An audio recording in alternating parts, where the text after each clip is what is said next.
Hello, hello, hello. You're tuning into another episode of The Wunderkind Show. Today's second topic. Danielle Hunter or Chase Young? So, pretty much it's coming out. Washington is moving on from their young star who has been awfully injured, Chase Young. And the Minnesota Vikings are looking to move away from Daniel, forgot his name real quick. Oh no, I just forget his name. Danielle Hunter. Now, a lot of Raven fans are kind of in flux. They're like, "Oh, who do you want? Who do you see us getting?" And I think it's the most foolish question you could probably ever ask. Straight up, like, look, I want to make sure this comes out very clear, right? Chase Young is extremely talented, right? There's a reason why he was a top 3 pick. There's a reason. There's a reason why Tomlin said, I never want to be that bad that I have to tank to get a player like you, right? And he's only 24, so he's young, still good. Problem is he's been extremely, and when I mean extremely injured. He hasn't played a full season yet. And he's missed almost 2 complete seasons, to say the least. Out of 3. What I'm going to do is I'm going to read you the stats, right? So you understand, because sometimes people, when it comes to me, people say that, hey, you're showing favoritism. So what I'm going to do is I'm going to read it off to you, okay?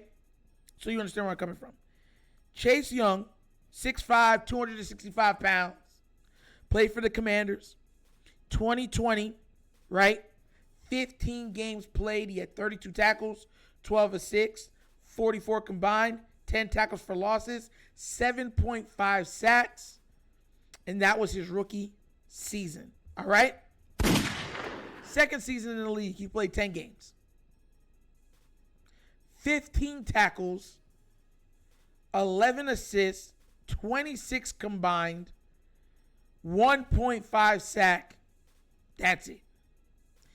His third season in the league, he played 3 games for 2 assists, 3 tackles, 5 combined, no sacks, nothing else. He has, in 3 years, 9 sacks. That's total. 3 years. 3 years. Now, one thing with the Ravens and a lot of Raven fans, we love talent or prospects. But a lot of the times, the prospects, for all of the potential that they might have or garner, it's all about, can it translate into success? Can it translate into win rate? Does it make you a baller? And look, Chase, I'm not taking anything away from Chase because we all know he's immensely talented. But remember what I just said. In 3 seasons, he has 50 tackles, 25 assists. He's only played in 28 of the games. And he has 75 combined and 9 sacks. 13 tackles for loss. That's in 3 seasons. And what I'm going to do, I'm going to go back to Danielle Hunter. Danielle Hunter. Yes, sir. And I'm going to tell you what he has. Because I think that that's kind of where people are getting lost with this, right? And not understanding that this guy is head and shoulders better career-wise than this guy. So Danielle Hunter, if y'all did not know, is 252 pounds, 6'5". Last season, he had 46 tackles. He played every game. 19 assists, 65 combined, 12 tackles for losses, 10.5 sacks.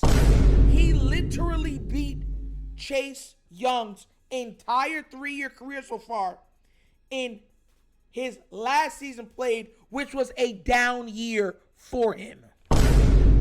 So you're asking me, oh, do you think the guy that's a little aged and whatever else? He ain't that old. What is he, 20, 28, 29 years old? Yeah, I'll take Hunter. How long do you think he's going to play for? 3-4 more years? You might get 3 to 4 years of top tier quality from him. Because everybody knows once you hit that 31, 32, you start going down precipitously, quickly for a lot of players, right? You can get good 3 years out of this dude where you're still playing at that level. And to make it worse, I'm going to show you this crazy, right? Because a lot of people are not going to understand just how dominant this guy has been. So what I'm going to do, because he came in 2015. So he's played, what, 1, 2, 3, 4, 5, 6, 7. 7 seasons he's played. He's only played under 16 games twice. 1 year he played 14. That's his rookie year, right? And then in 2021 he played in 7. But all the other games, 16 games played, 16 games played, 16 games played, 16 games played, 7, then 17 games played. He's literally played 5 full seasons. No games missed. And look at some of the stats. Look at this. His rookie year, he had 6 sacks. Second year, 12.5. Third year, he had 7. Fourth year, 14.5. Fifth year, 14.5. The injured year, 6. Last year, it was 10.5. Look at this. Tackle for losses, 8, 11, 12, 21, 15, 6, 12. The guy is an overall baller. And his talent translates to on-the-field success. Why are we even arguing this? Why? No, seriously, why? I don't even think this is close. Like, at all. Like, yo, people always trying to bank on potential. And I'll never understand that, bruh. Like, you already have, like, if we don't know if we're going to get any of these players.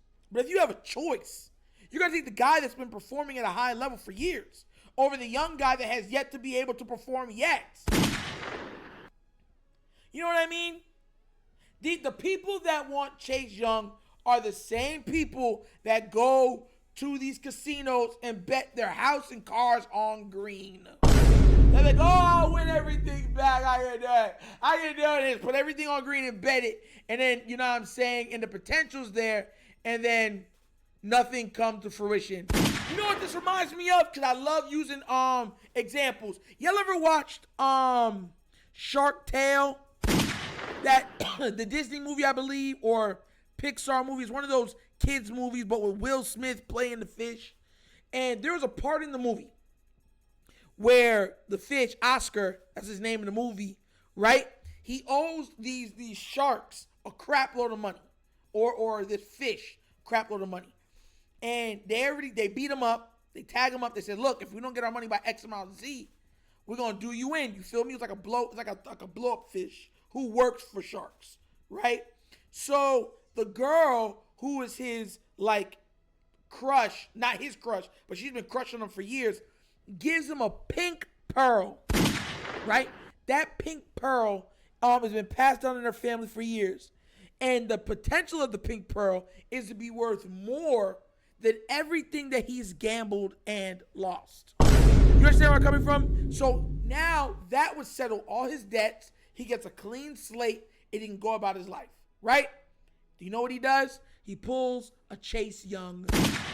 He goes and he says, oh, he hears somebody say, oh, we're betting on seahorses, and we're gonna put and it's rigged. This horse is made to win, right? And he goes lucky 7, lucky 8, whatever his name is. So instead of taking that money that he just got from that pearl and paying off his debts, he puts all of it on the potential of a game. It's a crappy horse, but they said it's rigged that this time this horse is gonna win. Right? So he puts it all on there and he goes, oh, you can call me Oscar the Millionaire. He started counting his money too soon. You know what he's talking about. My mom used to always tell me you don't count something until it's in your hand. But he's counting it already. And it takes off. He's like, oh, yeah, I'm going to win. Oh, yeah, I'm going to win. And then, of course, at the last second, Glass slipper falls off. Clock strikes midnight. Those horses turn back into rats. Beautiful carriage turns back into a pumpkin. And the seahorse loses the race because it trips over its own leg. Made it exciting. It was so close. But it didn't quite get there. That's what this is. Banking on potential. Instead of taking what you have and seeing the actual, say, look, let me just take this and do what I got to do. That's what's going on right now. Look, the Ravens would be crazy to go for Chase Young and not Hunter. Crazy. I mean, y'all know this now. Now, if Chase has a bounce back on another team, great. Congratulations. We already have a crap load of defenders coming off of injuries. Why would you go get a DN that is often injured to solidify your line? When you have another guy that pretty much plays every game of every season, and on top of it, he's productive. The only downside, he's a little older. Okay. And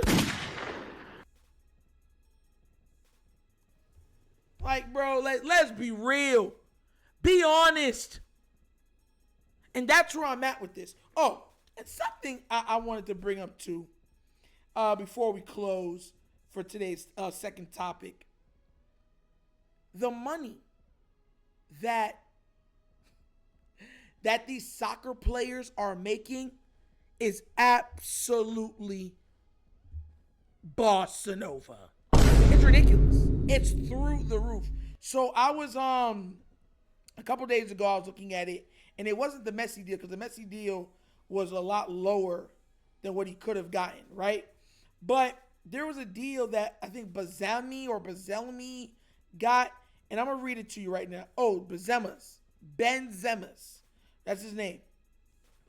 He's making $215 million a year. A year. For a 3-year deal worth, $645 million for 3 years. And you be hearing people complaining that that these players, it's impossible to give them or get them to certain amounts and they don't deserve it. They just play a game. That's why I be laughing at a lot of people. A lot of these soccer players come from poor nations. Absolutely poor nations. These poor nations be pouring all the type of money into these players. So I don't want to hear no more saying that these leagues don't got the money. Especially pointing it in how much money the NFL rakes in yearly. The NFL team salary cap, that's after it is went up, is $225 million a year.